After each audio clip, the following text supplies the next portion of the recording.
to be an atheist, you have to believe that it is possible, which I think is a far greater leap of faith, that something that can be created out of nothing. When you look at the majesty and sophistication and the intricacy of the universe that we do know and comprehend, you have to believe that somehow that this energy could have existed on its own. That, to me, is a leap of faith. You give me the awful impression of someone who hasn't read any of the arguments against your position ever. I've read all the arguments. I don't see how you can be saying this. Look, you want your God to take responsibility for the huge number of collapsing stars and imploding galaxies and destroyed universes and failed solar systems that have left us in this tiny corner on the one planet in this petty solar system that can support life some of the time on some of its surface.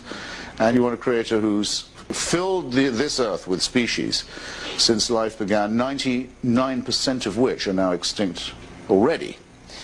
And this is some design, isn't it? But you didn't say that. You said you were a believer. You didn't say you were a theist. I am a believer. I believe in a creator. Right, yeah, well, that's where it stops, or you think this creator cares about you too? No, human beings, I don't think, fully comprehend or understand the majesty of God because it's not meant for us to know. But putting that aside here, from your position, when you really think about it, you are believing that there is a possibility, without a creator, that somehow energy has created itself, or that energy predates or any concept of time. For example, something that can come out of nothing, because fundamentally there has to be that starting point, or you're saying, affirming your belief system. That is what our minds demand. We look for patterns. You seem to be angry with religion, angry with God. Am I wrong in my perception? Not with God, obviously. That would be absurd.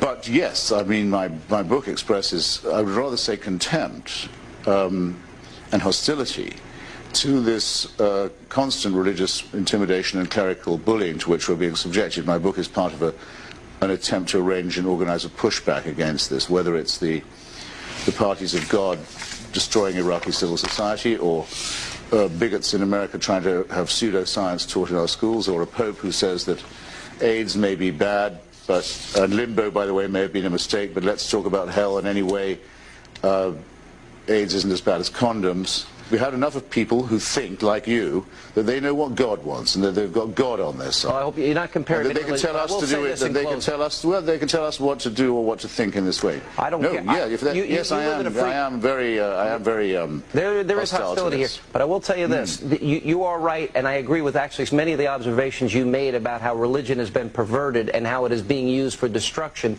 and how it has been unproductive. It is innately irrational. Well, I disagree with that. That's a certain intellectual snobbiness, perhaps, on your part. But let me just say this: but religion that could well be right. Religion also has provided food and water and medicine and supplies and housing, and there has been, in the name of religion, much good that has been done, both in this country and around the world. But if you reduce religion to